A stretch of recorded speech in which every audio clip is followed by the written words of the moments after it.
আচ্ছা, আপনি কি কখনো খেয়াল করেছেন কিছু মানুষের সাথে কথা বলতে গেলে মনে হয় যেন কোনো দেয়ালের সাথে কথা বলছি। আবার কিছু মানুষ এমন হয় যাদের সামনে দাঁড়ালে অজান্তেই নিজের বুকের ভেতরে সব জমানো পাথর গলে জল হয়ে বেরিয়ে আসে।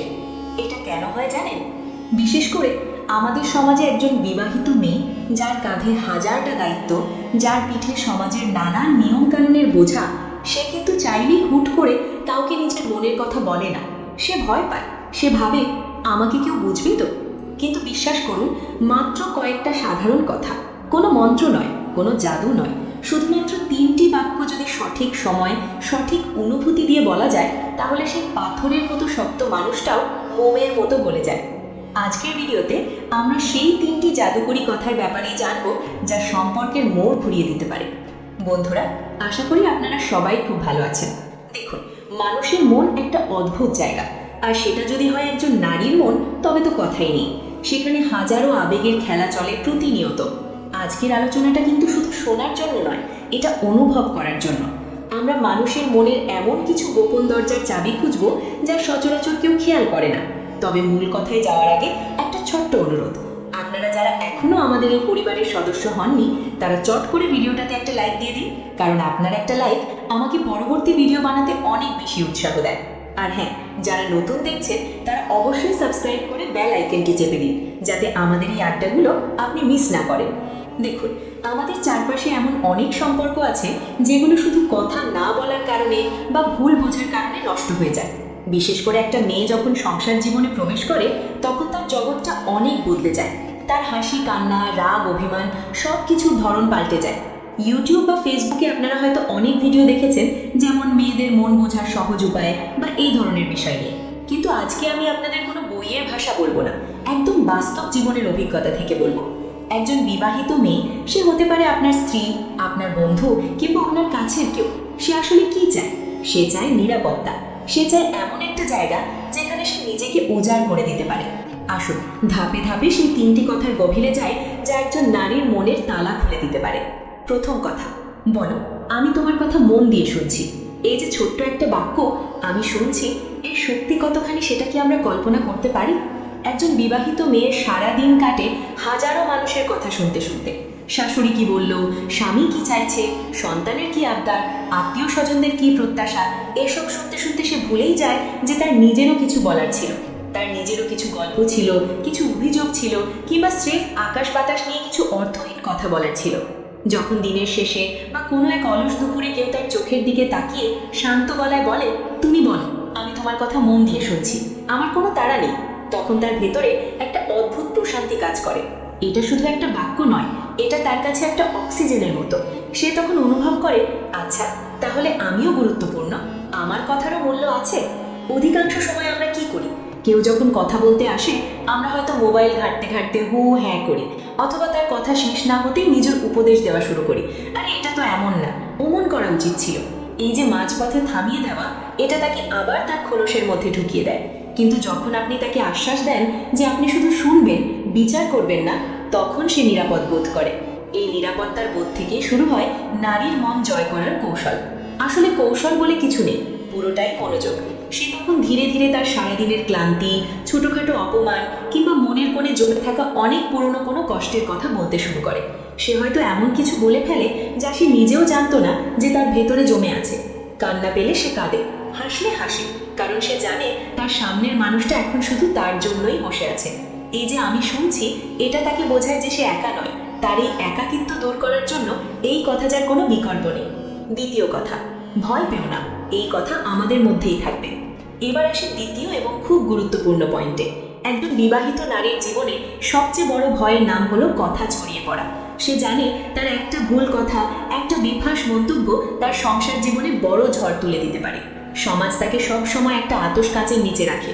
সে যদি শাশুড়ির নামে একটু অভিযোগ করে বা স্বামীর কোনো আচরণ নিয়ে কষ্ট পায়, আর সেটা যদি তৃতীয় কোনো ব্যক্তির কানে যায়, তবে তাকেই উল্টো দোষী সাব্যস্ত করা হয়। তাকে বলা হয় বউ হয়ে মানিয়ে নিতে পারো না। এই ভয়ের কারণেই মেয়েরা তাদের আসল অনুভূতিগুলো গিলে ফেলে, মুখে মেকি হাসি ঝুলিয়ে রাখে, কিন্তু ভেতরে ভেতরে গুমড়ে মরে। ঠিক এই জায়গাটাতেই কাজ করে আমাদের দ্বিতীয় জাদুকরী বাক্য।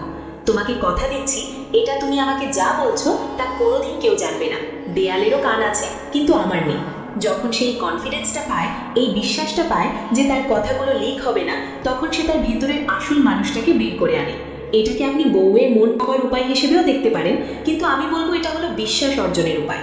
বিশ্বাস ছাড়া কোনো সম্পর্কই টিকে না। সে তখন তার সেই গোপন ভয়গুলোর কথা বলে, সংসারের চাপে সে যে হাঁপিয়ে উঠেছে, মাঝে মাঝে তার যে সব ছেড়ে পালিয়ে যেতে ইচ্ছে করে, কিংবা নিজের কেরিয়ার স্যাক্রিফাইস করে সে যে কষ্টে আছে, এই সব কথা সে গড়গড় করে বলে ফেলে। কারণ সে জানে এই মানুষটা তার দুর্বলতাকে পুঁজি করে তাকে আঘাত করবে না।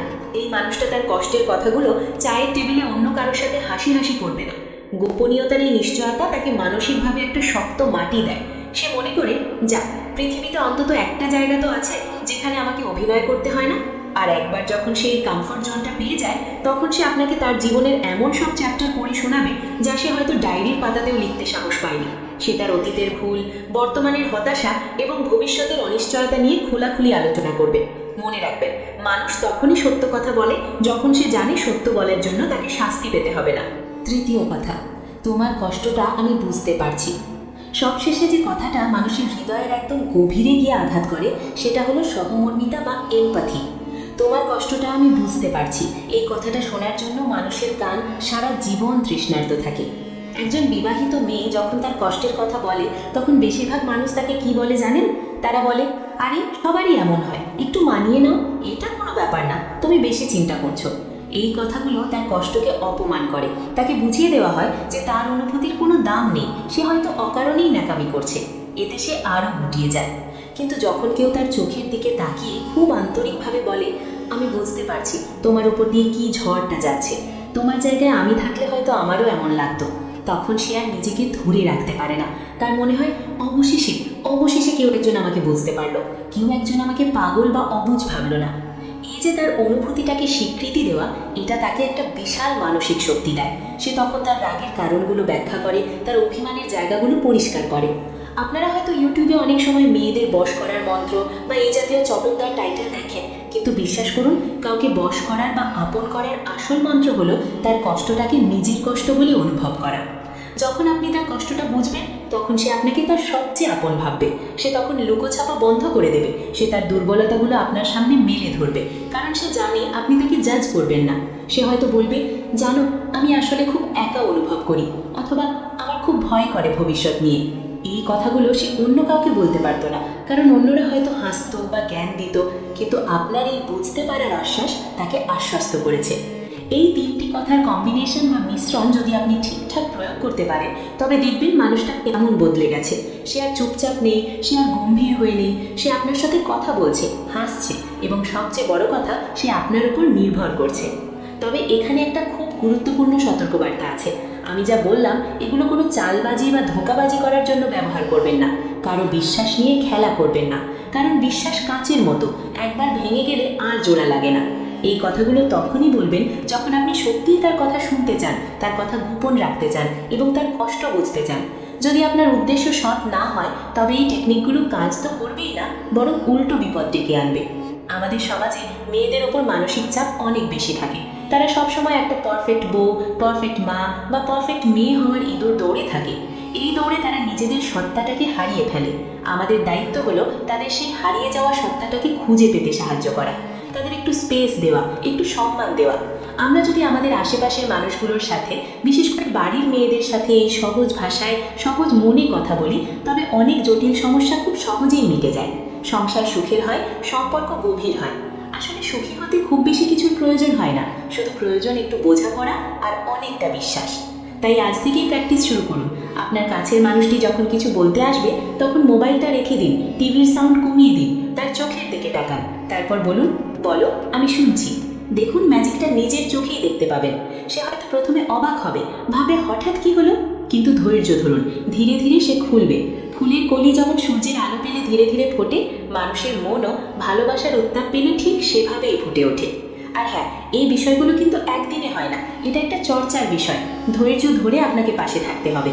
এমন হতে পারে যে সে প্রথমে বিশ্বাসই করছে না যে আপনি তার কথা গোপন রাখবেন। তাকে সময় দিন, ছোট ছোট কথা গোপন রেখে প্রমাণ দিন যে আপনি বিশ্বাসযোগ্য। যখন সে দেখবে আপনি সত্যিই তার কথা রাখছেন, তখন সে বড় কথাগুলো শেয়ার করবে। সম্পর্ক তৈরির চেয়ে সম্পর্ক টিকিয়ে রাখা কঠিন, আর সম্পর্ক টিকিয়ে রাখার মূল ভিত্তি হলো এই কমিউনিকেশন বা যোগাযোগ। যেখানে মন খুলে খুলে কথা বলা যায় না সেখানে সম্পর্ক দম বন্ধ হয়ে মরে যায়। তাই কথা বলুন, শুনতে শিখুন, দেখবেন জীবনটা অনেক সুন্দর হয়ে গেছে। তো বন্ধুরা, আজকের আলোচনা থেকে আমরা কি শিখলাম? আমরা জানলাম যে দামি উপহার বা সোনা গয়না দিয়ে সবসময় মন পাওয়া যায় না। মাঝে মাঝে কয়েকটা সহজ সরল আশ্বাস, একটুখানি সময় আর মনোযোগ, এগুলোই একজন মানুষের জন্য পৃথিবীর সবচেয়ে দামি উপহার হয়ে দাঁড়ায়। ভিডিওটা শেষ করার আগে আমি আবার মনে করিয়ে দিতে চাই, আমরা এখানে যে বিষয়গুলো নিয়ে কথা বললাম সেগুলো একান্তই শিক্ষামূলক এবং সম্পর্ক উন্নয়নের জন্য। কারোর ব্যক্তিগত ক্ষতি করা আমাদের উদ্দেশ্য নয়। আশা করি আজকের এই কথাগুলো আপনাদের জীবনে, আপনাদের সম্পর্কে একটা পজিটিভ পরিবর্তন নিয়ে আসবে। ভিডিওটা যদি আপনার একটু উপকারে আসে বা আপনার মনে ধরে, তাহলে প্লিজ একটা লাইক দিতে ভুলবেন না। আপনার একটা লাইক এই ভিডিওটাকে আরও অনেক মানুষের কাছে পৌঁছে দিতে সাহায্য করবে। আর কমেন্ট করে জানান আপনার জীবনে এমন কোনো মুহূর্তে এসেছে কিনা যখন কেউ আপনার কথা মন দিয়ে শোনায় আপনি খুব হালকা বোধ করেছেন। আমি আপনাদের কমেন্ট পড়ার অপেক্ষায় থাকবো। আর সবশেষে, আপনি যদি এখনও সাবস্ক্রাইব না করে থাকেন তবে এখনই নিচে থাকা সাবস্ক্রাইব বাটনটি ক্লিক করুন এবং পাশে থাকা বেল আইকন